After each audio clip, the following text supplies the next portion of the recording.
Selamat malam, selamat datang di Mata Najwa. Saya Najwa Shihab, tuan rumah Mata Najwa. Kekerasan demi kekerasan mengiringi laju FPI. Kadang menjadi pelaku, lalu jadi korban kali ini. 6 anggotanya tewas diberondong oleh polisi buntut banyak kejadian yang terjadi berhari-hari. Sengkarut informasi mencuat dengan seketika. Sangat sulit dihindari ragam versi yang beraneka. Inkonsistensi pernyataan datang dari dua arah, keganjilan-keganjilan klaim menjadi hal yang lumrah. Masih sangat banyak pertanyaan yang belum tersingkap. Siapakah yang sebenarnya harus bertanggung jawab? Inilah Mata Najwa, silang versi FPI polisi. Patokannya dia nyalip, kita nyari jalur lain. Gitu aja Bang Egi. Oke Bang Egi. Siap. Nih tapi dia ada berapa mobil komandan yang ngikutin di belakang? Kendaraan petugas dipepet, lalu kemudian diserang. Ini fitnah luar biasa, pemutarbalikan fakta dengan menyebutkan bahwa laskar yang lebih dahulu menyerang dan melakukan penembakan. Kami akan menempuh jalur hukum secara prosedur. Kami akan kejar siapapun yang terlibat dalam pembantian. Silang versi FPI polisi. Teman-teman, Mata Najwa secara eksklusif mendapatkan penuturan salah satu anggota FPI yang berada di dalam rombongan pengawalan FPI pada peristiwa penembakan 7 Desember lalu. Berikut ini kesaksiannya eksklusif di Mata Najwa. Jadi waktu itu ada jadwal Habibana pengajian keluarga di suatu tempat. Nah, kita memang ditugasin untuk mengawal keselamatan Habibana di jalan, dari jalan sampai ke lokasi. Kita memang sudah tugas kita. Tapi sebelumnya ada info dari temen yang sudah stay selama beberapa hari di situ, ada yang dicurigain tuh. Ada 3 mobil dicurigain yang standby di situ. Begitu kita keluar dari kompleks Sentul itu menuju ke suatu tempat untuk kajian, di situ ada mobil yang curigain itu dengan spontan menyalakan mobilnya. Itu ada satu mobil pertama di start langsung jalan, kita curiga. Gak lama estafet di kedepannya ada lagi mobil yang satunya lagi langsung respon menyalakan juga, langsung mau masuk ke barisan rombongan 5 besar. Dan itu mendekat ke Habibana. Merasa khawatir, saya langsung mau menghampiri itu mobil yang mencurigakan itu dan menjauhi dari mobil Habibana.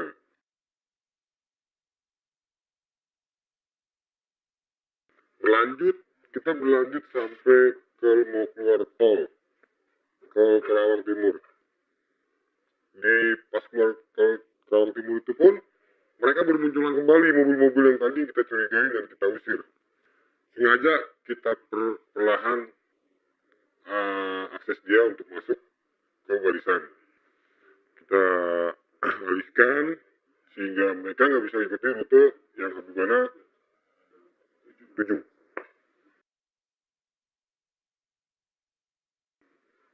Dari situ kita bawa putar-putar sehingga dia kepancing ikut kita putar-putar di daerah Kerawang menuju ke pintu tol Kerawang Barat. Nah dari situ pun sempat kontak-kontakan juga, pada akhirnya ketemu di satu tempat yang gelap. 3 mobil itu menutup saya dan mau mepet ke pinggir trotoar. Di depan ada mobil korban, Chevrolet. Mobil almarhum, tim sweeper juga, yang 2 mobil itu. Lalu saya lewatin mobil korban, saya ambil zigzag ke kiri, di depan mobil korban ini ada truk, mobil tingkat 3. Mobil truk pengangkut mobil baru. Kita masuk ke tol. Dari tol kita sempat nanya keadaan almarhum nih, tim Chevrolet itu korban. Dan ternyata ada suara kegaduhan di situ. Kita curiga. Sempat kita berhenti pelan, karena semakin gak jelas nih kita panggil, kita di tol itu kita nggak bisa putar balik, jujur nggak bisa putar balik. Karena semakin gak jelas, terus hening teleponnya, ditelepon kembali nggak bisa. Semua yang ada itu kita coba teleponin tetap nggak bisa. Sambil berjalan kita menuju ke rest area kilometer 57.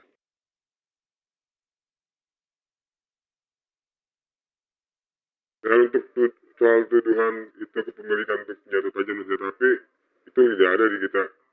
Nah, untuk baku tembak di tol itu dan tidak ada di Laskar itu, di FPI itu nggak ada, bukan punya kita. Dan itu fitnah. Dan kita nggak pernah punya seperti itu. Dan provokasi itu bukan dari kami. Ya, itu tadi penuturan eksklusif di Mata Najwa, salah satu anggota FPI, Laskar Khusus FPI yang berada di salah satu mobil pengawalan FPI pada peristiwa Senin dini hari lalu. Saya akan perkenalkan siapa-siapa saja tamu saya di studio. Untuk membahas silang versi FPI Polisi, sudah hadir di studio Sekretaris Umum FPI Munarman. Selamat malam, Assalamualaikum Bang Munarman. Waalaikumsalam warahmatullahi wabarakatuh, Mbak Nana. Terima kasih sudah hadir di Mata Najwa. Sama-sama. Saya juga mengundang anggota DPR dari fraksi PKS, Mardani Alisera. Selamat malam, Assalamualaikum Bang Mardani. Salam, Nak. Terima kasih sudah hadir. Hadir juga ada politikus PDI Perjuangan, mantan Kapolda Jawa Barat, Anton Cahriang. Selamat malam. Selamat malam, Assalamualaikum warahmatullahi wabarakatuh. Waalaikumsalam warahmatullahi wabarakatuh. Dan saya juga mengundang anggota Kompolnas, Albertus Wahyudarto. Pak Wahyu, selamat malam. Baik, saya ingin ke Bang Munarman dulu. Tadi kita dengarkan penuturan dari salah seorang Laskar FPI. Jadi persisnya ada berapa banyak Laskar FPI yang malam itu bertugas untuk mengawal Habib Rizik? Ini bisa dibuka? Silakan Bang. Jadi malam itu lebih kurang ada 4 mobil yang mengawal Habib Rizik dan rombongan keluarga Habib Rizik. Jadi Habib Rizik itu 4 mobil dengan keluarganya, ada cucunya, ada menantunya, ada anaknya. Anak Habib Rizik itu perempuan semua, ikut semua di situ. Kemudian mobil tim kepala rombongan itu dari Laskar, 1 mobil di depan, berarti 5 mobil, ya, 3 mobil di belakang. Dan 1 mobil itu isinya? Laskar. Laskar. Jadi ada 4 mobil Laskar ini. Dan dalam 1 mobil ada berapa? Dalam 1 mobil ada 6. 6 orang. Total 24 sebetulnya. 24. Dan persisnya ini tugas mereka apa? Karena disebutnya Laskar. Jadi menghadapi siapa nih Laskar? Laskar itu tugasnya 1 pengamanan setiap acara-acara pengajian. Yang kedua pengawalan dari ustadz-ustadz dan pengurus FPI. Begitu. Itu standar di FPI. Laskar itu harus mengawal ustadz. Iya, karena kan kita pernah punya fakta sejarah dulu tahun 65, 64, 65 bahkan dari tahun 63 itu banyak sekali kiai-kiai yang dibunuh, dipersekusi, ya, cerita di Gontor, cerita di Banyuwangi itu banyak kejadian.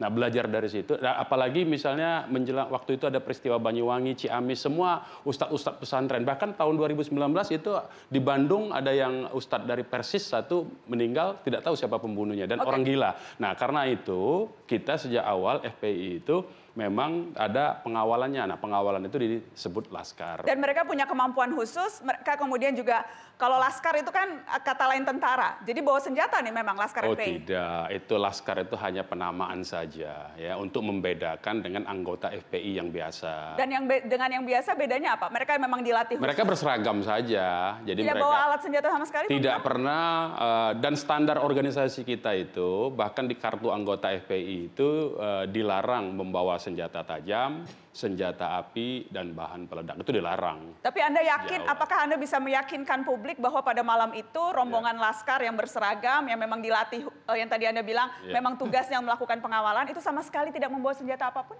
Tidak sama sekali. Kita sudah cek keluarganya, kita sudah cek Laskar yang masih hidup, ya, dan kita juga cek tipikal-tipikal Laskar kita, tidak pernah. Saya juga pernah dikawal Laskar. Saya lihat nggak pernah bawa apa-apa dia. Tapi kalau begitu barang bukti yang ditunjukkan polisi kita akan tunjukkan. Karena kan polisi dalam konferensi persnya menunjukkan ada serangkaian barang bukti tuh. Ada 2 pistol, ada peluru, ada pedang dan sebagainya. Kita akan tunjukkan. Ya silakan. Jadi kalau, itu ya silakan. Jadi Bang Munarman? Itu ya, jadi itu kita bisa lihat. Itu kan kita tidak tahu berasal dari mana. Kan belum di cross check. Kalau dalam proses hukum itu kan ada cross check. cek silang kan. Nah kita cek situ, kita tanya Laskar, ente bawa itu nggak? Enggak katanya. Kemudian pistol itu pistol jenis mahal loh itu. Menurut ahli senjata itu minimal 20 juta itu harganya. Laskar kita nggak punya kemampuan membeli 20 juta itu. Itu pistol jenis mahal. Kemudian kita cek juga, itu pelurunya itu kan itu ada tuh. Nah itu kita lihat tuh pelurunya. Betul nggak peluru itu sama dengan untuk yang digunakan pistol jenis revolver seperti itu. Itu nanti akan ketahuan kalau itu dilakukan penyelidikan oleh pihak Komnas HAM.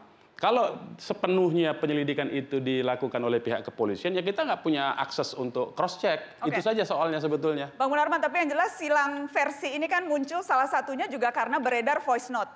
Yang kemudian voice note itu disebutkan oleh polisi, bukti bahwa memang Laskar FPI sudah tahu nih polisi dan tetap menyerang. Jadi, kita dengarkan dulu cuplikan voice note-nya. Silakan. Kita putarkan. Iya. Monitor Bang Odo di KJD sebelah kiri nih. Ane lagi pantau. Ya, ini Ane ke depan dikit nih. Oke, ini KJD mobil kedua nih. Chevrolet maju. Di mana, Ti? Posisinya, Dik, posisi. Ada Avanza hitam tubruk aja. Yang tadi, plat nomor yang tadi. KJD juga ngikutin Don yang tadi siang. Karena Avanza hitam yang tadi lu sebutin itu dia rolling malam ini. Yang KJD yang kita Uber, yang itu yang udah 3 hari yang dari Manggarai infonya. Udah tutup aja kalau misalnya ketemu langsung tutup. Susde Madar nongkrong aja dulu, berhenti ente di tukang kopi, nongkrong di pinggir jalan aja. Dia ngikutin nggak? Lari, itu ada yang ketembak katanya. Mereka mau ketembakan. Ambon monitor Ambon. Bang Ambon, posisi Bang Ambon. Ya, itu voice note yang beredar yang kemudian disebut polisi adalah bukti bahwa memang Laskar FPI sudah tahu polisi dan tetap menyerang. Ini dia cuplikan konvensi pers Polda soal itu. Ada bukti tentang voice note bagaimana sedemikian rupa direncanakan untuk dipancing ke sana dan kemudian dipepet, semuanya terdatakan atau ternyatakan dengan jelas di dalam voice note itu. Mungkin rekan-rekan dari media sudah punya. Voice note itu bagaimana ceritanya sudah sangat diketahuinya oleh yang bersangkutan bahwa itu anggota kita dan kemudian tetap dilakukan upaya-upaya penyerangan oleh pihak mereka. Itu nyata dan itu tidak dikarang-karang dan itu terlihat, terdengar di dalam voice note tersebut. Faktanya kita diserang dan faktanya voice note-nya seperti itu. Sudah tahu itu adalah mobil Polri dan juga tidak melakukan apapun tetapi dilakukan proses penyerangan. Itu faktanya dan didapatkan senjata tajam dan senjata api yang tadi sudah dirilis oleh Pak Kapolda bersama Pangdam. Bang Munarman, apa yang Anda tangkap dari konteks percakapan tadi? Satu, itu hanya satu squel, tidak lengkap dan tidak utuh. Ya.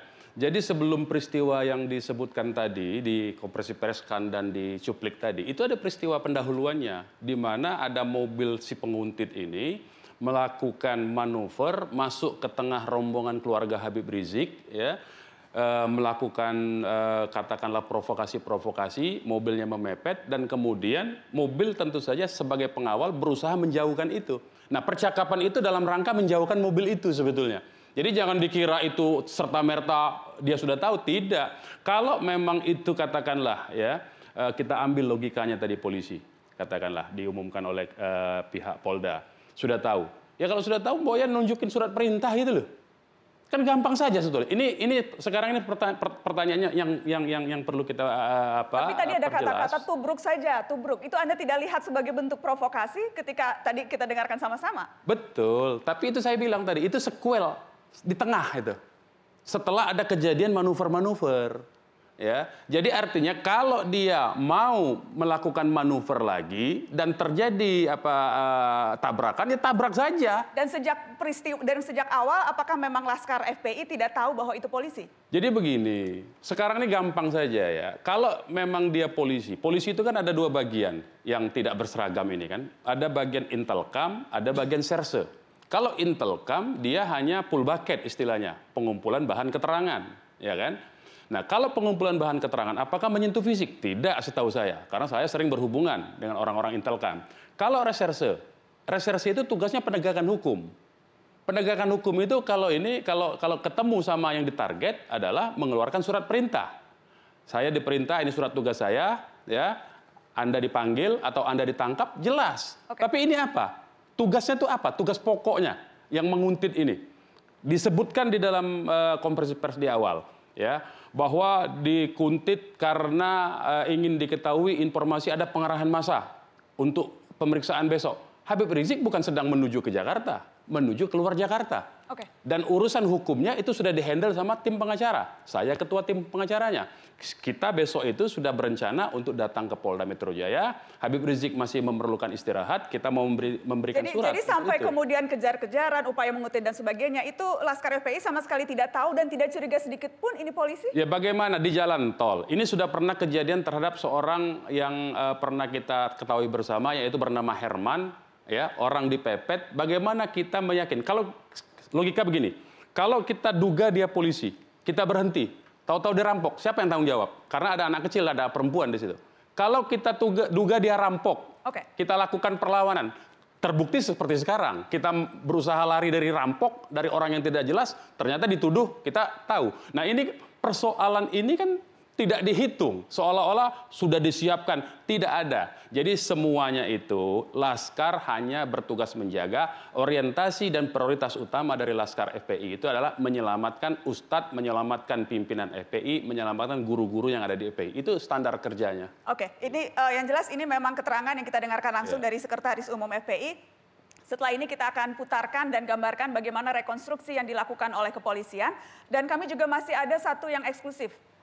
Kita akan dengarkan rekaman percakapan detik-detik ketika Laskar FPI ditembak polisi. Setelah pariwara eksklusif di Mata Najwa.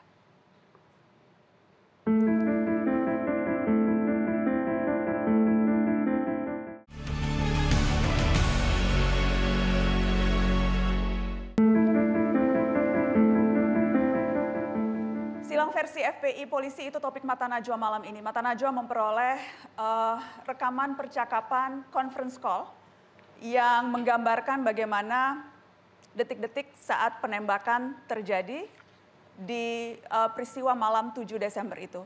Rekaman ini kami peroleh secara eksklusif, kami putarkan di Mata Najwa.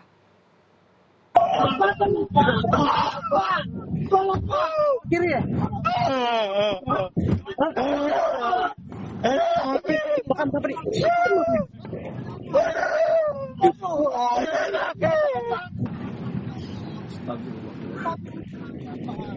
Itu kenapa dia? Penting mau IB dulu tempat aman. Pangda, kayaknya kita hari nggak bisa kesini Pangda. Nggak bisa terawang Pangda. Nanti dulu para kita keluar aja kemana? Dan Bogor apa mana Dan? Balik markas. Balik markas aja. Kenal anak-anak. Kena udah Dan balik. Ente tenang. Balik ya. Balik markas. Masuk tol. Pangda izin Pangda lapor ke anak-anak Pangda.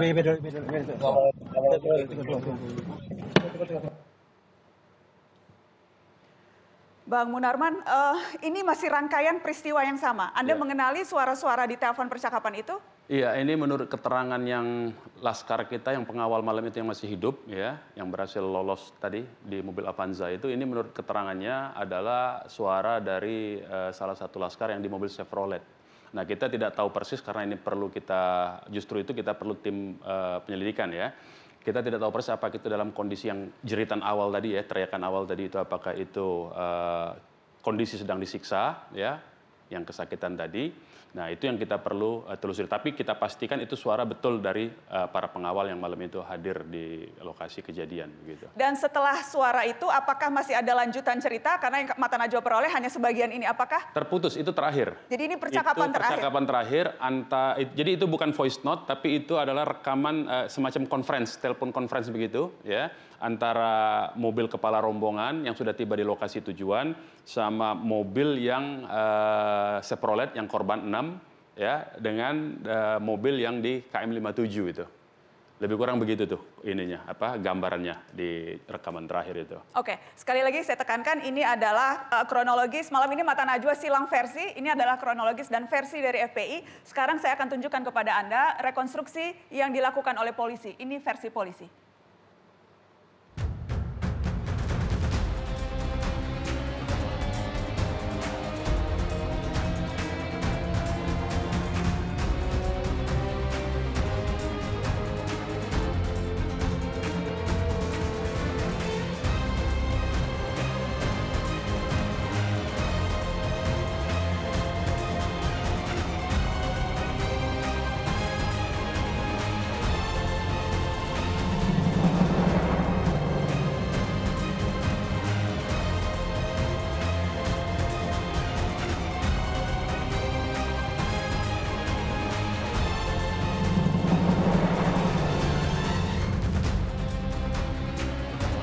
Disitulah terjadi upaya dari penyidik yang ada di dalam mobil untuk melakukan tindakan pembelaan.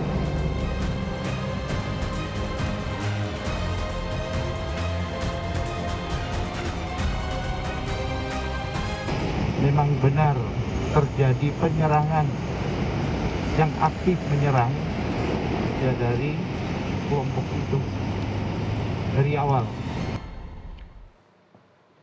Ya, yang tadi terakhir Anda lihat adalah Ketua Harian Kompolnas Benny Mamoto yang hadir dalam rekonstruksi dan kemudian memang memberikan pernyataan. Tadi kita dengar sama-sama, memang benar terjadi penyerangan. Yang aktif menyerang dari awal adalah kelompok FPI. Ada perwakilan Kompolnas juga di sini, ada Pak Wahyu. Pak Wahyu, jadi apakah memang Kompolnas yang hadir malam itu di rekonstruksi polisi memang melihat ini cerminan fakta yang terjadi, apa yang disampaikan polisi? Jadi gini Mbak Nana, Kompolnas diundang untuk mengikuti rekonstruksi. Dalam undangan yang ada itu selain Kompolnas ternyata ada pihak lain yaitu Komnas HAM dan yang lainnya ada Kontras ya. Lalu kita rembukan siang itu kita sepakat yang kita kirim Pak Benny Mamoto. Mengapa Pak Benny? Karena beliau punya background reserse. Kalau yang lainnya nggak berkon, sehingga kita harapkan sebagai orang yang punya pengalaman lama di reserse, Pak Benny mampu mengamati setiap tahapan demi tahapan. Oke, dan tadi kesimpulannya Pak Benny Pak Benny mengatakan bahwa memang yang dilakukan polisi proporsional, kemudian faktanya seperti itu berdasarkan dari rangkaian-rangkaian ketika dilakukan interogasi, dilakukan pemeriksaan. Itu datanya.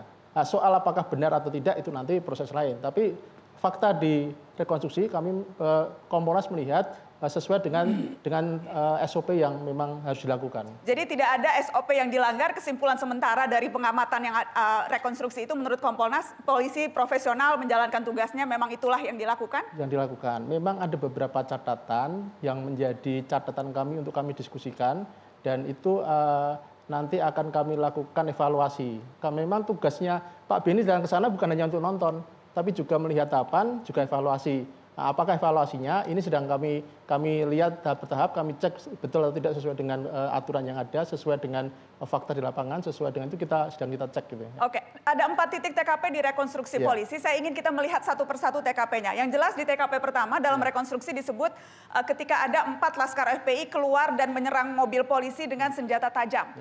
Kemudian disebutkan polisi mengeluarkan tembakan peringatan dan dibalas oleh tembakan oleh anggota FPI. Kalau ini rekonstruksi yang terjadi, apakah kemudian ini memang faktor yang Anda mengatakan polisi sudah profesional karena polisi hanya membela diri? Berangkat dari pertama TKP di awal itu? Oh iya. Jadi karena serangan pertama dari rekonstruksi itu, karena itu kan sebetulnya kan merupakan menggambarkan apa yang merupakan hasil pemeriksaan yang ada di BAP. Rekonstruksi menunjukkan bahwa yang terjadi seperti itu dan polisi melakukan pembalasan atas penyerangan. Dalam rekonstruksi ya, kita lihat dalam konteks itu, dan Kompolnas tidak pada kewenangan untuk lihat benar atau tidak, tapi melihat bahwa prosesnya seperti itu. Oke, yang jelas juga Kabar Reskrim sempat mengeluarkan pernyataan. Kita akan dengarkan apa pernyataan Kabar Reskrim soal rekonstruksi yang terjadi. Hasil penyidikan sementara, kami peroleh fakta bahwa ditemukan senjata api dan senjata tajam di TKP. Ditemukan penggunaan senjata api dengan didapatnya jelaga di tangan pelaku. Jadi ditemukan senjata api, senjata tajam di TKP, ada jelaga di tangan pelaku, kemudian juga yang tadi belum masuk adalah ada kerusakan mobil petugas. Saya ingin ke Pak Anton, Kang Anton, Anda mantan Kapolda, apa yang Anda tangkap dari rangkaian peristiwa yang direkonstruksi oleh polisi? Polisi melakukan satu tindakan tegas terukur adalah karena dirinya terancam. Apakah situasi terancam ini memang demikian? Ini kita perlu dalami, telusuri lebih dalam. Karena tetap ini adalah akan menjadi sebuah produk hukum, di mana produk hukum ini sesuai dengan pasal 184 KUHP, yaitu ada 5 alat bukti yang sah. Jadi tidak bisa hanya satu-satu, tapi ini harus merupakan satu yang integral. Oke, tadi Anda katakan polisi melakukan tindakan tegas dan terukur. Ukurannya apa jadi? bahwa patokan penggarisnya untuk kita mengatakan ini sudah terukur apa Pak? Ada rasa terancam keselamatan jiwanya. Nah, apabila kita lihat di sini, tadi ada yang mengatakan bahwa senjata tajam dan ada tembakan balasan. Kalau memang itu terjadi, senjata dengan senjata, ya polisi boleh membela diri untuk melakukan tindakan terukur. Nah, namun hal ini perlu dibuktikan. Apakah benar demikian fakta-faktanya? Biarkan penyidik nanti untuk lebih menyelidiki fakta-fakta ini lebih dalam lagi. Oke, saya ingin lempar ke Bang Munarman. FPI tidak dilibatkan dalam rekonstruksi atau memang keluarga diminta atau bagaimana ceritanya? Tidak. Jadi ada satu hal yang saya mau kritik ya, secara normatif saja. Jadi di dalam kitab Undang-Undang Hukum Acara Pidana tentang proses bagaimana menemukan peristiwa pidana dan menemukan pelaku, ya, pasal 109 ayat 2 itu, ya, itu satu peristiwa pidana itu bisa dihentikan kalau dia tidak cukup atau bukan peristiwa pidana atau dinyatakan dia adalah dihentikan demi hukum. Nah, untuk dihentikan demi hukum ini ada 3 lagi syaratnya. Itu merujuk kepada pasal bab 8 di dalam KUHP. Kalau tadi KUHP, ini KUHP. Saya mau jelaskan ini supaya ngerti kita semua ya prosesnya itu. Ini yang saya mau kritik. Apa itu demi hukum? Dihentikan demi hukum. 1, pidana denda yang sudah dibayar, ya, hanya denda. Misalnya pelanggaran lalu lintas sudah dibayar, udah nggak ada lagi itu sidang. Jadi dia menurut pasal 82 KUHP. Yang kedua itu dia nebis in idem, pasal 76. Ya. Nggak boleh lagi tuh diusut ya. Kemudian pasal 78 kadaluarsa. Nah ada satu hal yang penting, pasal 77 KUHP. Kalau pasal 77 itu adalah sebuah proses penuntutan yang berimplikasi penuntutan itu adalah berhulu dari penyelidikan dan penyidikan, itu tidak boleh dilakukan kalau tersangkanya sudah meninggal. Nah sekarang pertanyaan yang besarnya, tanda tanya besar, ini siapa tersangkanya? Yang 6. Yang 6 sudah meninggal. Tidak boleh ada proses hukum terhadap yang 6 itu kembali. Jadi kalau itu dilakukan, ini pelanggaran terhadap norma hukum. Berarti negara kita bukan negara hukum. Karena apa? Karena saya lihat ini ada panggilan terhadap satu wartawan ya. Wartawan bernama Edi Mulyadi. Dia wartawan dari Forum News Network ya. Dia memberitakan investigasi sendiri. Kan teman-teman wartawan kan boleh punya hak untuk investigasi jurnalisme kan. Dia investigasi, dia memberitakan dari TKP. Kemudian dipanggil. Dipanggil pasalnya apa? Ini yang saya katakan. Bahwa ini adalah penyidikan terhadap yang 6 orang. Pasal 170 dan Undang-Undang Darurat tentang penguasaan senjata api. Ini artinya yang 6 sudah meninggal itu dijadikan tersangka terus disidik. Padahal menurut undang-undang tidak boleh. Yang artinya apa saya mau katakan? Ini tentu saja tidak fair jadinya. Artinya mencoba mengarah. Ini orang tidak bisa membela diri. Kalau ini orang bisa membela diri di pengadilan, silakan. Tapi ini orang tidak bisa membela diri, dibuat rekonstruksi seperti itu, hancurlah negara ini hukumnya. Makanya itu kita mengusulkan bahwa penyelidikan ini bukan kasus pidana biasa. Ini pelanggaran HAM. Pelanggaran HAM-nya pun pelanggaran HAM berat. Karena itu bukan kewenangan polisi ini. Saya mau katakan itu. Kita akan lanjutkan setelah pariwara. Nanti saya kasih kesempatan untuk menanggapi. Tetap di Mata Najwa, kami kembali sesaat lagi.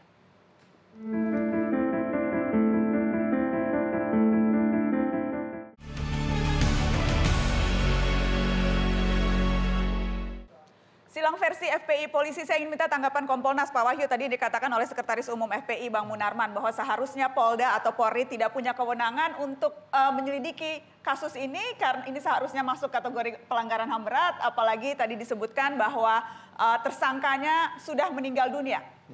Terima kasih Mbak Nana, terima kasih Pak Munarman. Jadi rekonstruksi ini kan sebetulnya kan merupakan menggabungkan pasal-pasal dari data yang ada. Polisi menginformasikan masih ada 4 yang buron. Soal 4 buron silakan tanya ke polisi karena itu bukan kewenangannya kami Kompolnas. Dari situ kami melihat rekonstruksi itu wajib dilakukan agar semakin menjadi terang. Sementara kita lihat pihak lain, Komnas HAM juga melakukan penyelidikan, kemudian nanti akan ada rekomendasi.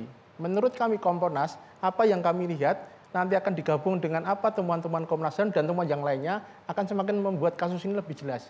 Tapi jadi, menurut Anda kewenangan itu dimiliki oleh kepolisian? Karena polisi melihat masih ada yang harus dibuat terang. Jadi itu harus dilakukan. Kalau itu nggak dilakukan, seperti menutup masalah ini. Nah, sehingga dengan ini terbuka semakin jelas. Kebetulan ini pihak lain juga Komnas nggak mau datang dan akan sudah melakukan pendidikan sendiri. Nanti hasilnya bagaimana bisa kita lihat, kita adu semakin lengkap kan, sehingga semakin jelas. Karena kalau itu nggak dilakukan, ditutup semuanya jadi seolah-olah persoalannya nggak ada. Justru ini kita terbuka dan dengan Polri mengundang media, bagi kami Kompolnas mengapresiasi ada keinginan untuk semuanya terbuka. Tentu saja terbuka itu bukan berarti telanjang. Jadi ada sesuatu yang harus ada etikanya, ada normanya yang harus dipatuhi. Tetapi transparansi yang diharapkan dengan aturan yang ada, dengan kondisi yang ada itu bagi kami Kompolnas suatu kemajuan yang harus kita apresiasi. Karena kalau itu tertutup, dia bisa lebih main mata. Tapi dengan terbuka semuanya kan kelihatan. Kejanggalan tadi Pak Munarman bilang ada yang janggal. Justru itu menarik karena yang janggal itu nanti akan diuji di pengadilan. Kemudian pihak lain akan menilai sesuatu. Jadi menurut saya ini sesuatu yang bagus misalnya. Oke, yang salah satu yang juga diundang menghadiri rekonstruksi tetapi kemudian tidak datang adalah Kontras. Saya sudah terhubung dengan koordinator Komisi untuk Orang Hilang dan Korban Tindak Kekerasan Kontras, ada Fathia Maulidiani. Selamat malam Mbak Fathia. Selamat malam. Mbak Fathia, jadi kenapa Kontras menolak untuk hadir rekonstruksi yang digelar oleh kepolisian?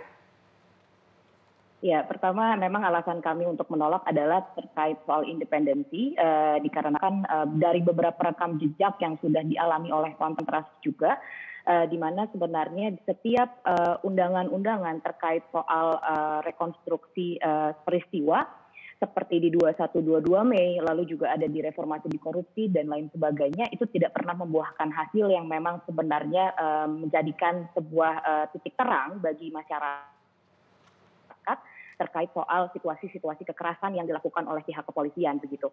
Jadi kalau misalkan memang Kontras hanya diundang hanya untuk legitimasi semata karena adanya pengundangan terhadap masyarakat sipil tapi tidak ada tindak lanjut dari kekerasan yang dilakukan oleh kepolisian, maka memang ya kita menolak untuk hadir karena tidak pernah ada proses yang berujung baik di situ.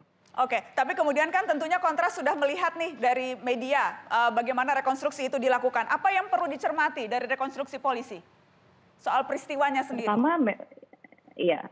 Pertama kita lihat bahwa dari keterangan kepolisian di konferensi pers pertama itu berbeda dengan hasil dari rekonstruksi yang dilakukan oleh pihak kepolisian. Dan di sini juga kami tidak melihat adanya misalkan barang-barang bukti ataupun bukti mobil yang menjadi TKP sebenarnya dari penembakan yang dilakukan oleh kepolisian itu. Apakah mobil tersebut memang disajikan dan diperlihatkan sebagai lokasi dari penembakan yang dilakukan oleh pihak kepolisian ini. Lalu di awal dibilang bahwa ada 6 orang yang menjadi korban dari penembakan. Namun tiba-tiba berubah lagi jadi 4 orang, lalu 2 orang tiba-tiba dibilang melarikan diri. Nah, di situ sebenarnya ada beberapa informasi yang berbeda dan di sini pada akhirnya tidak menunjukkan adanya satu tindakan preventif dari kepolisian dalam pengejaran ini. Tidak ada surat penangkapan ataupun terkait soal penggeledahan dan lain sebagainya atas dugaan adanya senjata api dan senjata tajam. Dan juga tidak ada tindakan seperti apakah sebenarnya polisi ini telah melakukan ataupun mengisi formulir terkait soal penggunaan senjata api yang sebenarnya tertera dalam regulasi kepolisian di internalnya. Oke, saya ingin lempar ke Pak Anton. Anda mantan Kapolda, juga reserse, juga terlibat di banyak tim penyelidikan kasus-kasus besar begitu. Kalau tadi misalnya berubah-ubah pernyataannya, kemudian juga ada kejanggalan-kejanggalan yang disebutkan, bagaimana tanggapan Anda? Tadi saya ingin menanggapi dulu masalah bahwa hal ini tidak bisa disidik karena pelaku sudah meninggal dunia. Kalau menurut saya pelaku ini kan ada 3 klasifikasi. Ada pelaku yang langsung di lapangan, yang disebut dader. Kemudian yang turut serta, dan ada aktor intelektual. Jadi ini kalau berbicara pelaku tidak harus yang ada di TKP. Tetapi yang di luar TKP pun juga bisa dilakukan. Karena kenapa? Karena di sini ditemukan pistol. Tadi dikatakan bahwa pistol ini barang mahal. Dari mana sebetulnya asal muasal pistol itu sendiri? Nah ini mungkin yang menjadikan kenapa Polri tetap melakukan penyidikan. Ya kalau masalah kejanggalan-kejanggalan di dalam rekonstruksi ini kami belum melihat secara jelas karena saya ada di luar. Karena rekonstruksi ini pun juga bisa saja setiap saat berubah. Jadi kalau berubah-ubah itu karena ditemukan nopum-nopum baru yang mengharuskan berubah. Justru kalau tetap demikian kemudian ditemukan bukti-bukti baru, yaitu rekonstruksi tidak akan sesuai dengan kenyataan. Oke. Makanya nanti di sini pun juga kepada masyarakat kalau memang ditemukan sebuah kejanggalan, segera berikan informasi yang selengkap-lengkapnya berikut fakta-faktanya. Otomatis nanti rekonstruksi pun juga bisa berubah. Dan rekonstruksi itu tidak ada aturannya, bisa sekali, 2 kali, 3 kali, bisa saja 4 kali. Sampai mendekati kenyataan yang sebenarnya. Oke, kita akan kembali setelah pariwara, tetap di Mata Najwa.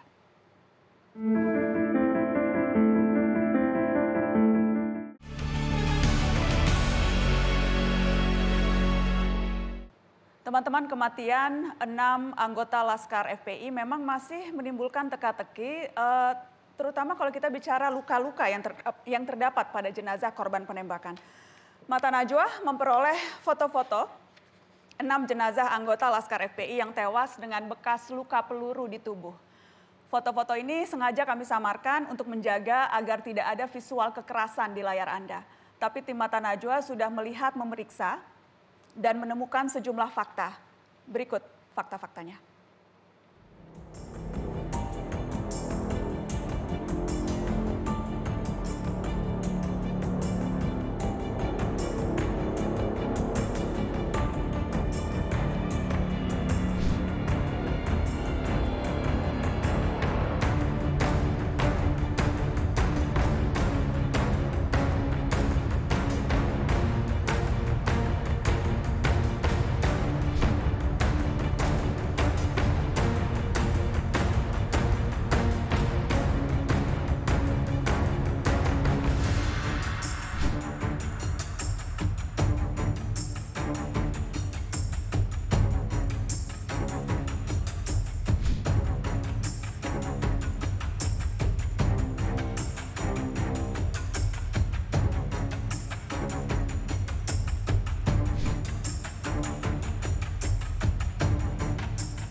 Keluarga korban penembakan juga sudah memberikan kesaksian mengenai kondisi jenazah korban penembakan di Komisi 3 DPR RI. Berikut kita dengarkan cuplikannya.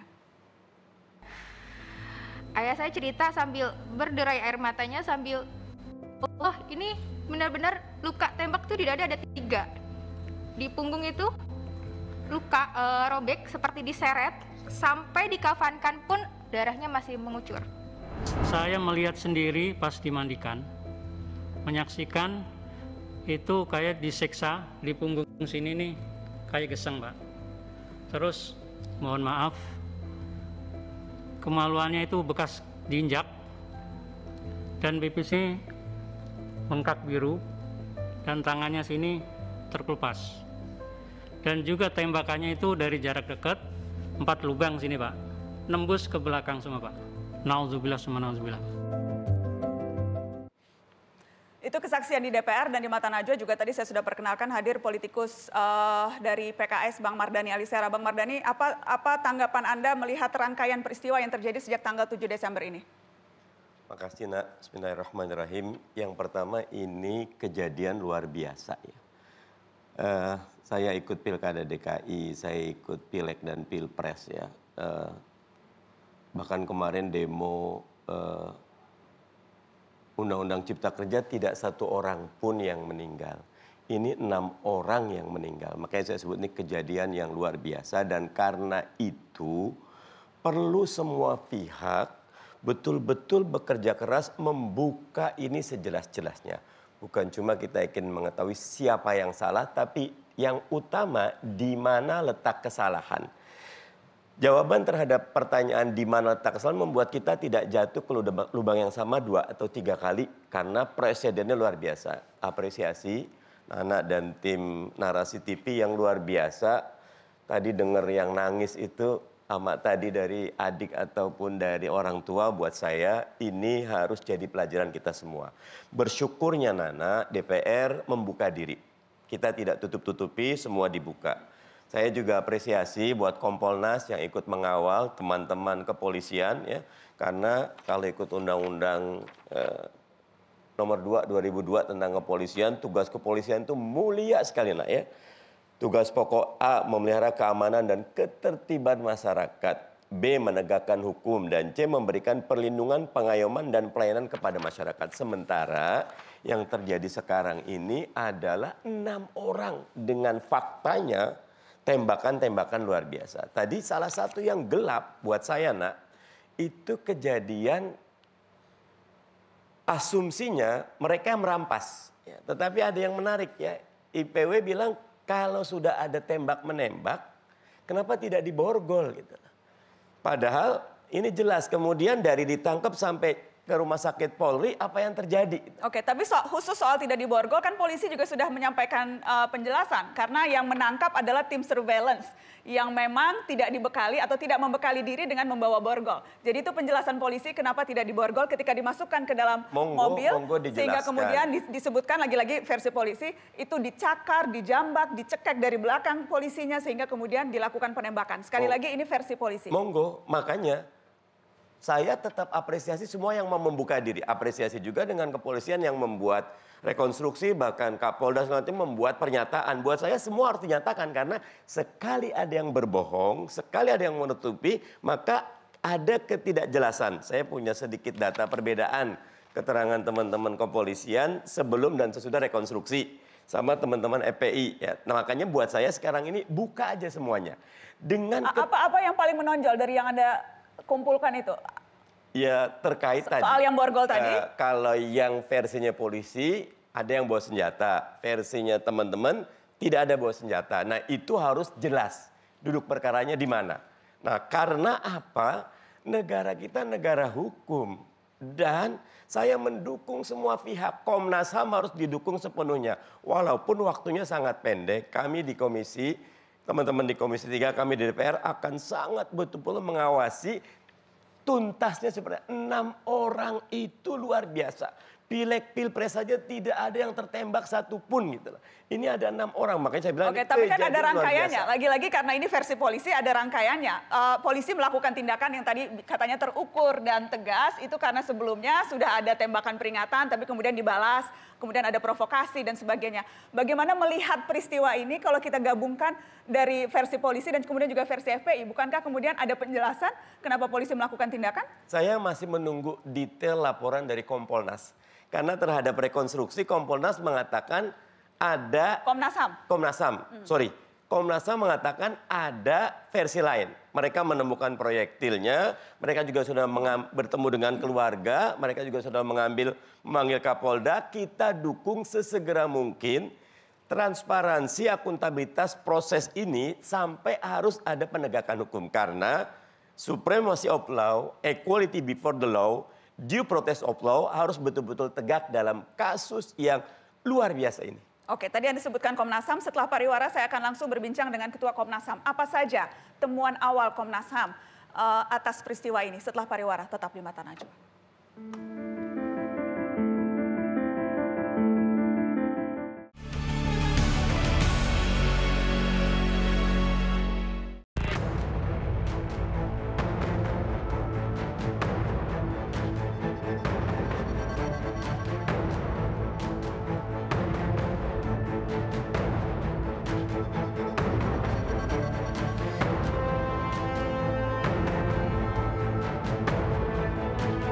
Kami akan memberikan fakta yang berbasis scientific crime investigation.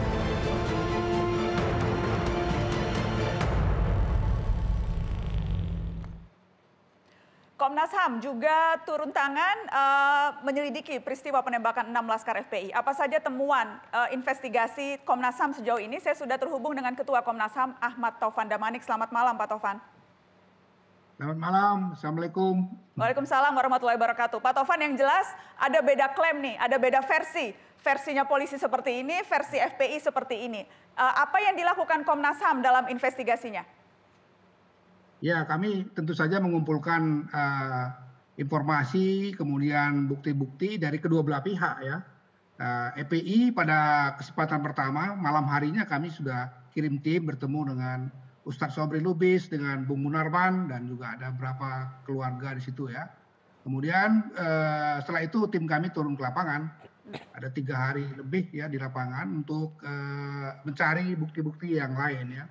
Ya, kita menemukan juga selongsong peluru dari berbagai jenis dan yang lain-lain juga ada sisa-sisa dari kendaraan yang kelihatannya memang ada saling bertuburkan ya. Itu kita temukan juga. Kemudian kita memanggil Kapolda, Dirut Jasa Marga, kemudian Bareskrim, forensik kita panggil semua. Dan dengan Kapolda beliau menjelaskan ya versi polisi ya. Dan kemudian kita sepakati waktu itu nanti akan didalami satu persatu oleh Komnas HAM, misalnya soal hasil otopsinya seperti apa, termasuk akses kami untuk memeriksa juga petugas itu kan. Kita kan perlu tanya itu pada petugas ya. Karena ada hal-hal yang sebetulnya ini krusial gitu. Ada 4 orang misalnya dikatakan dalam penjelasan rekonstruksi itu kan, itu pada tahap awalnya kan mereka masih hidup ya. Tapi kemudian dikatakan misalnya melakukan perlawanan kan, kita kan perlu tanya petugas ini kenapa dia tidak borgol misalnya, kenapa jumlah 4 orang dalam mobil itu sementara polisi katanya 3 orang, apa itu lazim? Itu kita akan tanya semua apa sebetulnya yang terjadi ya.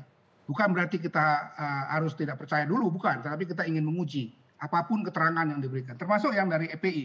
FPI misalnya mengatakan bahwa laskarnya tidak bersenjata, kita akan uji apa benar seperti itu misalnya, karena itu penting juga untuk menjawab persoalan ini kan gitu, karena dari pihak yang satu lagi mengatakan ini terjadi akibat ada perlawanan dalam bentuk tembakan kan gitu.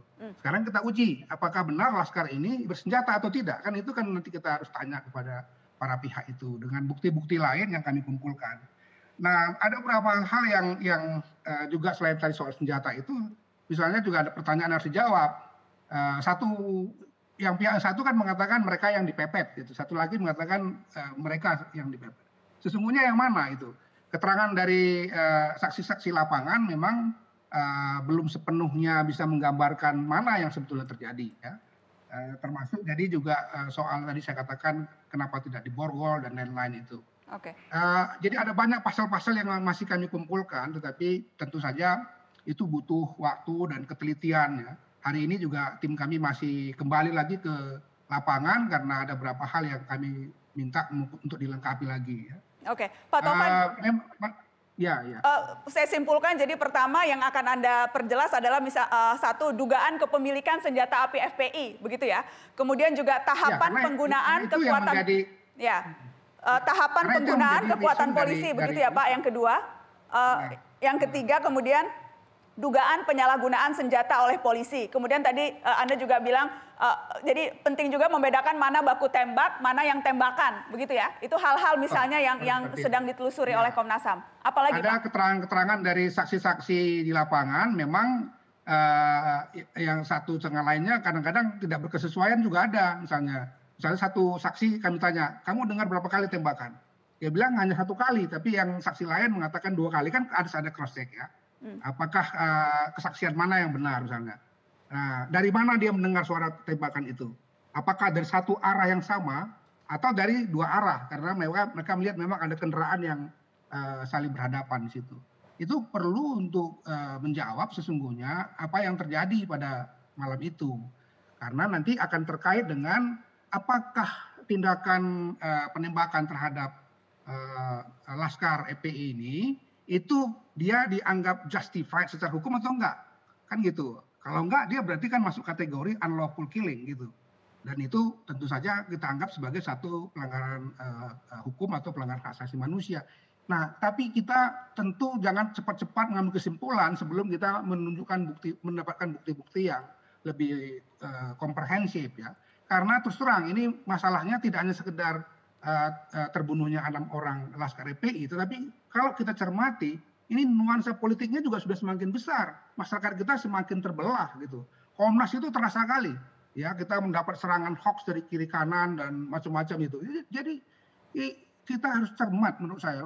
Saya berkali-kali dalam pertemuan dengan pers saya katakan, lebih baik kita bersabar menunggu untuk mendapatkan satu jawaban yang sebenar-benarnya daripada kita kemudian memaksakan diri, apalagi di tengah-tengah tadi ada kerendahan nuansa politik menurut saya yang itu akan membahayakan kita untuk mengambil suatu kesimpulan yang betul-betul genuine berdasarkan fakta-fakta yang sejujurnya, yang sebenarnya. Saya kira begitu. Jadi jangan kan sekarang masyarakat udah masing-masing itu. Bahkan bayangkan itu beredar video-video ya YouTube yang menggabungkan pernyataan saya untuk peristiwa Mei ketika kerusuhan Mei yang lalu, atau digabungkan dengan hasil investigasi kami atas Pendeta Yeremia di Intan Jaya. Itu nggak ada hubungannya dengan ini gitu. Nah, di Pendeta Yeremia kan kami katakan itu, Saudara Anam sebagai komisioner yang mimpin waktu itu bilang kami jelas menemukan bukti-bukti. Itu pernyataan untuk kasus Pendeta Yeremia.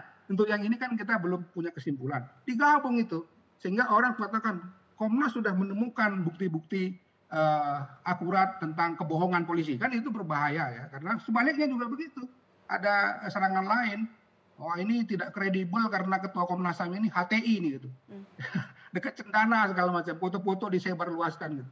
Itu yang menurut saya nuansa politik ini harus kita betul-betul hati-hati supaya nanti kalau ada kesimpulan yang benar-benar bisa menyelesaikan masalah, bukan menambah keriuhan politik di tingkat nasional dan yang kemudian menimbulkan semakin banyak problem lagi itu. Ya. Saya sebagai ketua selalu ingatkan kepada anggota saya untuk juga bisa menahan diri, tidak membuat pernyataan-pernyataan yang nanti mengesankan sudah ada kesimpulan. Padahal belum. Tadi ini soal karena begini, ada 4 orang dalam mobil itu, ada 3 polisi, 4 orang ini kemudian mati. Siapa saksinya? Kan yang ada sama polisi itu saksinya.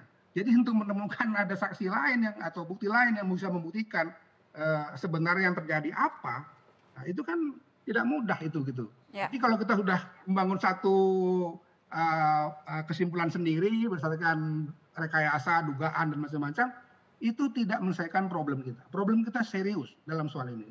Sebetulnya tidak hanya soal terbunuhnya 6 orang ini, tapi kan juga kasusnya Habib Rizik sendiri dan macam-macam itu juga sebetulnya menjadi nuansa politik yang sekali lagi kalau kita tidak cermat ini sebetulnya akan membahayakan bagi bangsa kita. Baik, Pak Ahmad Taufan Damanik, terima kasih sudah bergabung di Mata Najwa malam ini. Selamat bertugas untuk Anda dan teman-teman. Semoga keep strong ya Pak, tetap kuat walaupun dihantam hoax kanan kiri. Terima kasih. Baik, kita akan lanjutkan setelah pariwara. Masih ada yang juga akan kami bahas lebih jauh. Terutama kalau kita bicara soal kejanggalan-kejanggalan yang tadi sudah disebutkan oleh Ketua Komnas HAM. Setelah pariwara, tetap di sini.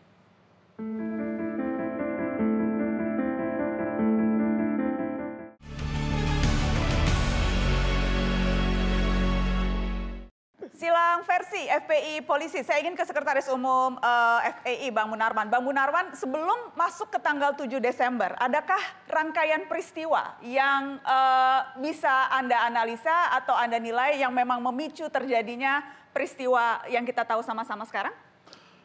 Iya, jadi begini ya. Sebetulnya sejak Habib Rizik, kepulangan Habib Rizik, itu Habib Rizik itu memang sudah di surveillance lah, kira-kira begitu ya, saya mau sebutkan. Dan surveillance-nya itu artinya apa surveillance bahasa Indonesia? Ya, pemantauan, penguntitan, ya, jaksik begitu ya, penjejakan situasi. Dan dilakukan oleh? Saya kira kalau yang memiliki sumber daya seperti itu sedemikian besar ya, saya kira kita semua tahulah ya. Saya tidak mau sebut lembaganya, tetapi yang jelas pihak yang mensurveillance Habib Rizik ini itu memiliki kemampuan 24 jam, kemudian memonitor di 3 titik tempat tinggal Habib Rizik ya, di Petamburan, di Sentul dan di pesantren Habib Rizik di Megamendung ya, dan peralatan-peralatannya juga saya kira cukup canggih lah. Ini dugaan atau Anda punya ada bukti? Faktanya. Buktinya yang mengklaim bahwa memang ada lembaga. Jadi kita tanggal hari Jumat berarti itu tanggal 5 ya. Jadi tanggal 7 kan hari Senin, tanggal 6 hari Ahad, Sabtu itu tanggal 5, tanggal 4 berarti. Tanggal 4 itu kita sedang berada di mana? Di pondok pesantren. Dan di situ ada peristiwa ya, ada drone begitu di atas pondok pesantren itu. Dan kita tahu itu ada drone itu, dan kemudian drone itu tempat turunnya di mana, kemudian laskar yang menjaga pondok pesantren itu mendatangi itu, ya. Dan di situ ada wawancara-wawancara lah, ya. Dan kemudian sudah terungkap di medsos lah itu, ya.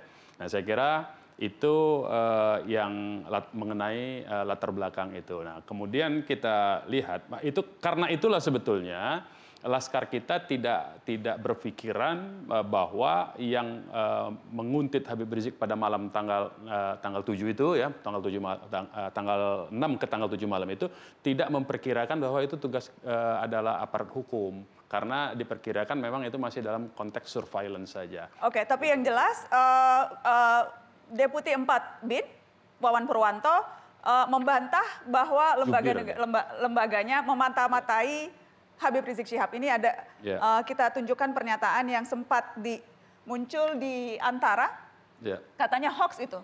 Jadi yang beredar di medsos bahwa kemudian katanya ada yang berhasil diajak bicara atau oleh Laskar FPI, beberapa anggota Intel, itu katanya hoax. Silakan saja. Memang kan salah satu fungsi fungsi intelijen itu adalah mereject kan. Jadi kan sebagaimana dikatakan oleh mantan Wakabin ya, kalau surveillance itu kan dia justru harus tidak boleh ketahuan begitu. Nah itu kuncinya sebetulnya ya. Nah kalau ada ketahuan kemudian ada implikasi dengan hilangnya nyawa 6 orang, itu berarti ada misi lain atau ada kesalahan prosedur di lapangan. Nah, jadi itu menurut saya itulah yang perlu diselidiki oleh Komnas HAM ini sebetulnya. Dan secara gampangnya kalau dari sisi fakta lapangan kita bersyukur saja ya, bagi kita blessing in disguise soal rekonstruksi. Kenapa? Yang kita nyatakan di awal bahwa ini Laskar bukan terjadi tembak-menembak tapi ditembak di tempat lain, itu terbukti. Terbuktinya apa? Direkonstruksi sendiri. Jadi saya mau pakai fakta dari rekonstruksi sendiri. Ternyata masih ada 4 orang yang nyawanya masih ada, ditangkap, dimasukkan ke mobil. Setelah itu putus hubungan, kita tidak tahu, beritanya tiba-tiba 6 meninggal. Nah, katakanlah di dalam mobil sekarang, kita analisa. Di dalam mobil, 3 duduk di bangku belakang, 1 duduk di bangku tengah, dengan diapit 2 petugas. 1 petugas katakanlah membawa kendaraan, satunya di bangku samping sopir. Berarti 4 sama 4 ini kan. Nah, standarnya seperti apa? Ini kan kalau sudah terjadi tembak-menembak, ini sebetulnya penjahat berbahaya. Dalam tanda kutip ya, kalau mengikuti logika itu. Seharusnya kan diperketat. Apalagi mereka sudah disuruh tengkurap dan diinjak kepalanya menurut keterangan itu. Okay. Nah, cara melawan dia di belakang. Sekarang kita lihat, tadi ada luka tembak. Luka tembaknya semua sama di dada kiri.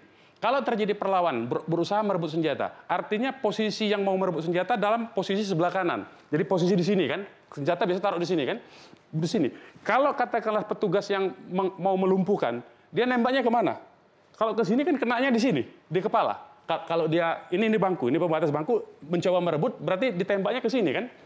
Jadi ini hal-hal menurut saya yang perlu diselidiki dari faktanya saja, yaitu dari luka yang diarahkan semua, terarah semua ke jantung. Itu titik mematikan, Mbak Nana. Bukan tembakan tidak sengaja. Semuanya ada di jantung yang mematikan itu. Saya ingin minta tanggapan Anda, Pak Wahyu. Soal yang tadi, soal bagaimana luka-luka tadi disebutkan bahwa itu mematikan, bukan luka yang tampaknya karena ketidaksengajaan menembak atau membela diri.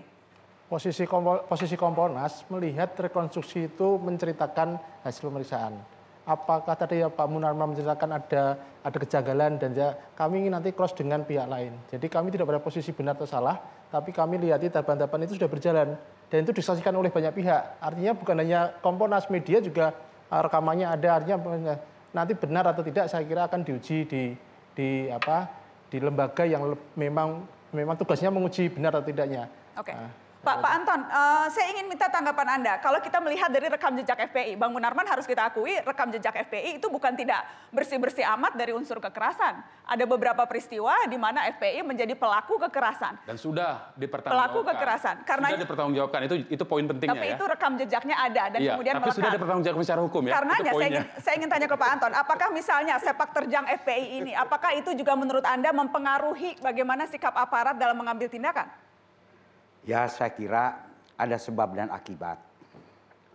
Karena memang ada rekam jejak juga, rekan-rekan dari FPI ini melakukan ya aksi-aksi kekerasan dan intoleran.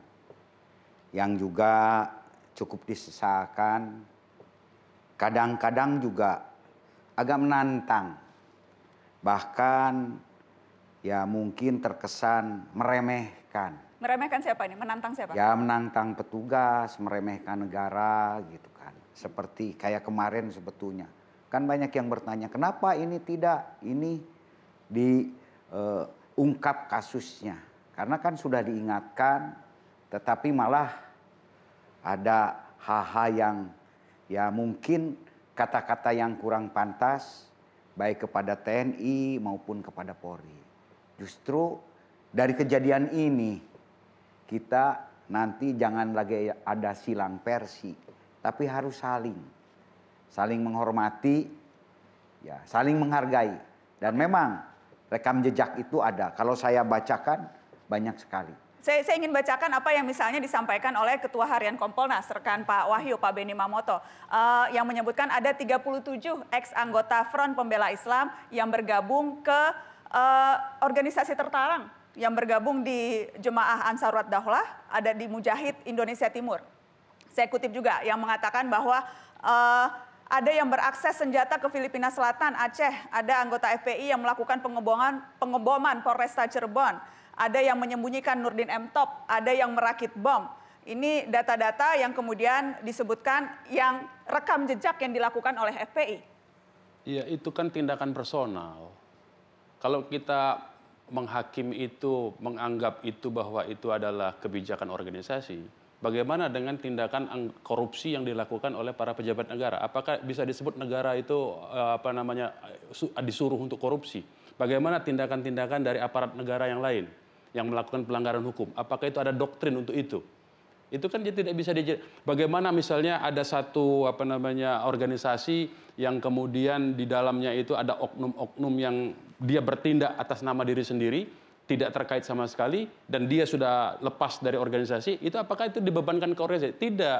Kalau hukum itu dia tanggung jawabnya personal, tidak bisa dibebankan kepada organisasi. Dan kita secara organisasi sudah melarang hal-hal yang demikian. Karena itu di dalam kartu anggota setiap anggota FPI dilarang itu menggunakan kekerasan seperti itu. Ya, tapi walaupun dilarang, kan tentunya tidak bisa menjamin 100% bahwa larangan itu. Ya justru itu, itulah yang terjadi kepada semua. Saya kira itu bukan cuma FPI, institusi negara, aparat negara juga banyak melakukan itu. Saya ingin tanya Bang Mardhani, apakah fair menilai FPI dari rekam jejak yang memang tadi saya katakan ada gitu unsur-unsur kekerasan di dalamnya? Jadi apakah kemudian itu bisa menjadi alasan mengapa polisi bertindak sedemikian? Tidak boleh, karena semua tindakan harus berbasis kepada aturan yang ada. Belum lagi kalau kita melihat yang paling banyak sekali dirasakan masyarakat Aceh ketika tsunami Aceh, luar biasa teman-teman FPI. Gempa di Palembang, gempa di Jogja, dan banyak. Artinya FPI memang namanya Front Pembela, ada laskarnya. Kita pernah di sini bahas tentang bagaimana anggaran dasarnya waktu itu. Maka ketika tidak dapat surat tanda daftar, negara harus hadir. FPI, Habib Rizik diajak duduk, diajak bicara, bukannya malah dialienasi, nanti menimbulkan berbagai ekses. Semua anak bangsa harus didudukkan secara adil. Gitu. Bahwa kemudian tadi Pak Anton katakan ada tindakan-tindakan yang dirasa mungkin bisa diterjemahkan sebagai memancing, kemudian menantang, itu? Ya, memang demikian. Ya, bisa kita lihat di YouTube. Nah, itu kan setiap orang juga kan punya harga diri. Negara juga punya harga diri, punya wibawa. Ketika ditantang, nah ini kan akan menimbulkan satu ya friksi. Lu jual, gua beli, bukan gua beli lagi, gua borong katanya. Nah ini kan bahaya. Nah ini jangan saling menantang. Karena jangan jadi jagoan, kalau lu jadi jagoan, gua yang paling jago, kan begitu. Nah akhirnya dari sini mungkin muncul, walaupun memang tidak boleh, tetap harus perbuatan itu ada gitu kan. Dan ini pun juga perbuatannya itu ada. Jadi bukan dibuat-buat, dicari-cari, memang terjadi sebuah ya perbuatan tindak pidana. Nah, namun hal ini kan bisa bertumpuk-tumpuk. Oke. Kita harus break Pak Anton. Setelah ini Mata Najwa akan putarkan apa harapan keluarga atas kasus ini. Kita dengarkan sama-sama setelah pariwara.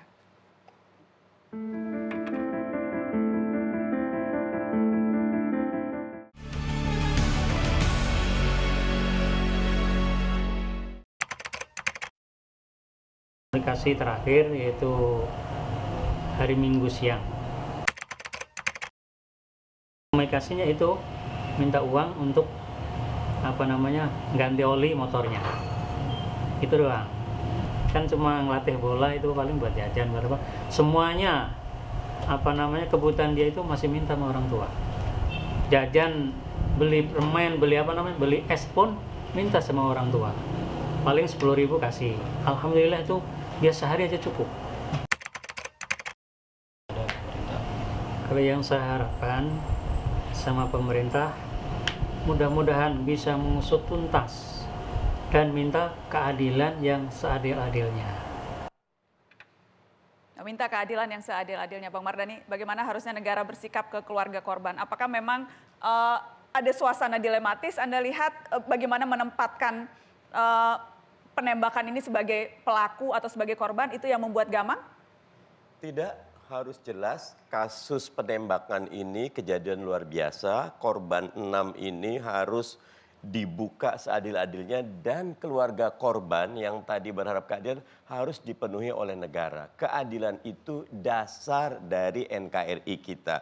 Satu orang pendeta Jeremiah kita meninggal di Papua, bukan cuma Komnas HAM tapi Menko Polkam juga membuat ini 6 orang, karena itu harus ada tindak lanjut. Kami bahkan sudah mulai menggulirkan kalau tidak jelas penyelesaiannya hak angket bisa menjadi salah satu untuk memastikan seluruh proses hukumnya tuntas seadil-adilnya. Saya ingin ke Kompolnas Pak Wahyu. Yang jelas kan publik terbelah nih, seperti tadi Ketua Komnas HAM menceritakan. Dan memang tampak ada distrust terhadap institusi kepolisian. Ada rasa tidak percaya. Apa yang seharusnya dilakukan kepolisian untuk menjawab rasa-rasa curiga publik ini? Jadi langkah kepolisian ketika berani membuka diri itu sebetulnya langkah untuk menimbulkan rasa percaya masyarakat. Nah, kemudian karena ini era media sosial yang begitu marak, saya kira masyarakat juga kemudian jangan memprovokasi. Karena kemudian kalau yang terjadi saling memprovokasi, maka apa yang kita lakukan ingin terbuka ini jadi hilang. Nah, menurut saya juga yang penting harus dicatatkan di sini, publik juga harus menghormati. Ini kan selain Polri, ada Komnas HAM, ada ini DPR juga akan melakukan langkah-langkah. Saya kira kita hormati semua. Ketika kita semuanya mau menghormati dan tidak kemudian kita membuat gaduh sendiri, persoalannya akan lebih sederhana dan tidak terbelah itu. Saya setuju dengan Pak Mardhani, NKRI itu nomor 1. Ketika kita bicara NKRI, maka kita jangan bicara perbedaan itu menjadi masalah. Bagaimana perbedaan itu menyatukan kita. Itu menurut saya. Ya. Dan Pak Anton, Anda mau sampaikan sesuatu singkat saja? Baik, masalah ini Polri mungkin seandainya di kita pun juga di Polri ada kekeliruan, ada salah prosedur. Sebaiknya walaupun saya lihat sudah, Polri segera membentuk tim internal dari Propam dan ini segera diumumkan. Kenapa? Karena distrust ini berbahaya. Nanti akan bergulir jadi bola salju dan ini akan memecah belah bangsa, demi negara. Karena akan banyak penumpang-penumpang gelap yang ikut di dalam masalah ini. Dan ini pun juga perlu perlu wadah sehingga nanti tidak semua celometan kemana-mana. Wadah apa nanti kita pikirkan bersama. Sehingga hal ini ada satu kepastian hukum yang jelas. Saya ingin ke Bang Munarban dan nanti saya ingin penutupnya dari Mbak Fathia. Silakan singkat Bang Munarban. Ya, saya kira ini kita harus menghentikan spiral kekerasan ini ya. Spiral kekerasan itu adalah bermula dari ketidakadilan dan kemudian ketidakadilan itu coba untuk diperjuangkan, untuk dihentikan, tetapi kemudian mendapat respon kekerasan struktural. Nah, begitupun terhadap yang 6 ini. Yang 6 ini kan sebetulnya korban, kemudian mendapatkan kekerasan fisik dengan terbunuhnya mereka, kemudian setelah mereka terbunuh mereka tidak bisa membela diri. Mereka juga korban kekerasan verbal, dituduh macam-macam sebagai pelaku macam-macam, kemudian mendapatkan juga kekerasan struktural, yaitu justru dijustifikasi bahwa tindakan terhadap mereka itu dibenarkan untuk dibunuh. Nah, ini lingkaran kekerasan, spiral kekerasan seperti ini tidak boleh lagi terjadi di negara ini. Sebab kalau ini terus terjadi, negara ini akan lama-lama jadi hancur sendiri karena ketidakadilan itu. Saya kira keadilan kunci utamanya untuk ditegakkan. Mbak Fathia, penutup dari Anda kontras, apa yang seharusnya bisa jadi pegangan kita? Karena kan tindakan-tindakan ini juga sebetulnya sudah kerap terjadi di masa-masa yang silam, Mbak Fathia. Baik, ya. Jadi ada beberapa poin sebenarnya yang ingin... Boleh saya minta 1 poin saja, Mbak? Saya korting 1 poin. Mohon maaf waktunya. Sedikit saja, iya. Pertama, Propam juga harus melakukan audit terkait soal penggunaan senjata tersebut. Jadi ada formulir, dan apakah formulir tersebut telah diisi oleh pihak kepolisian yang melakukan operasi. Yang kedua, juga Komnas HAM harus diberikan akses secara penuh oleh polisi apabila memang harus ada dibentuknya tim independen, maka Komnas HAM lah yang harus melakukan investigasi terkait soal penembakan sewenang-wenang ini. Dan yang terakhir, Komisi 3 harus melakukan pengawasan secara penuh atas proses pelaporan, dan juga harus ada perlindungan terhadap korban dan terhadap keluarga korban, dan juga perlindungan terhadap terduga pelaku agar tidak ada terjadi intervensi dari institusi kepolisian. Itu saja, Mbak Nana. Terima kasih Mbak Fathia, dan terima kasih tamu-tamu saya yang sudah hadir malam ini di Mata Najwa. Terima kasih paling besar kepada Anda teman-teman yang sudah menyaksikan Mata Najwa malam ini. Selamat malam, sehat terus semua. Assalamualaikum. Salam.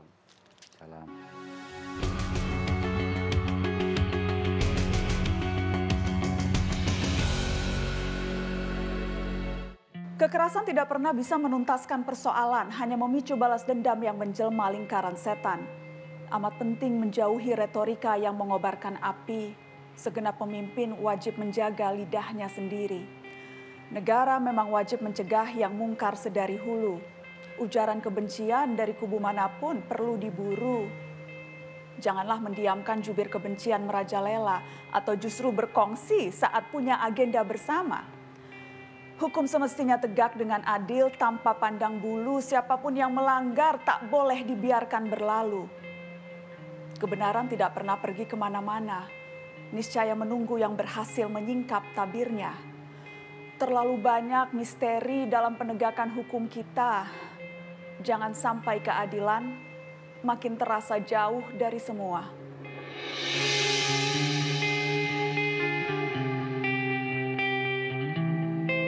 Dengarlah nyanyi sunyiku, bait risauku, rindu terpendamku, menyala dalam hayatku, duka padamu, duka padaku, saling lebu menghalau awan mendung.